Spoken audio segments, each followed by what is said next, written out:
I am so excited to be here tonight to celebrate the marriage of Rachel and Evan. Growing up with Rachel and being so close in age, it was like having a sister that was a built-in best friend. But as many of you know, Rachel and I were polar opposites. Rachel is the brains, and I'm the blonde. Let's just say to this day, Rachel proofreads everything I have ever written, like ever, even a 3-sentence email to my boss, so please pray for me, everybody, because Rachel did not proofread this at all. Growing up, Rachel was always on the go. I mean, the girl could literally never keep still.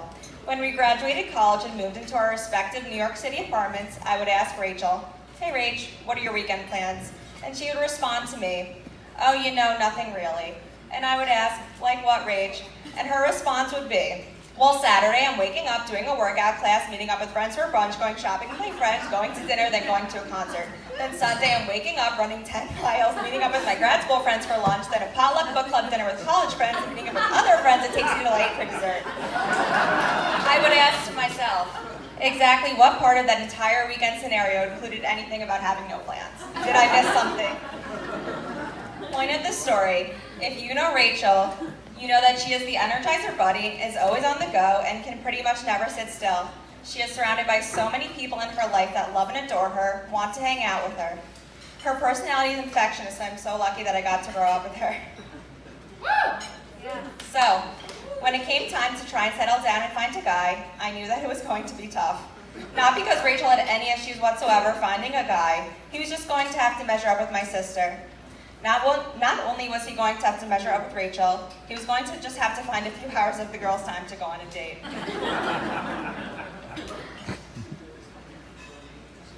So, you can say I was definitely a little shocked when just a short week or two, after making a JD profile, with only one photo and 0 sentences about herself, that Rach told me she met a guy she really liked. From that first date at Bank Cafe in Murray Hill, good choice, Evan, not basic at all, it was history. Yeah. Rachel and Evan moved quickly. He met the family, and we all knew instantly that they were in it for the long haul.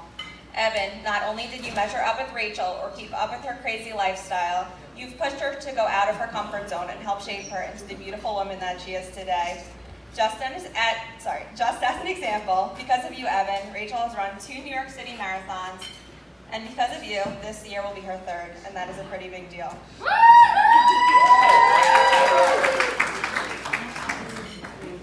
I would say I really knew that Evan was the one for Rachel about 3 summers ago when Evan and Rachel took a trip to Europe. Being the adventure seekers that they are, they decided to do a biking trip for the day. As I'm boarding the Fire Island ferry for the weekend, about 3 rocket fuels deep, I get a call from my mom saying your sister has been in a really bad bike accident in Prague. She's going to be okay, but she's pretty banged up and in a lot of pain. Rachel had scratches and bruises all over her body and ended up having to get stitches in her face and surgery on her wrist. I knew Rachel must have been so scared, and I hated that she was so far away. Evan, from the second the accident happened, you went into crisis mode.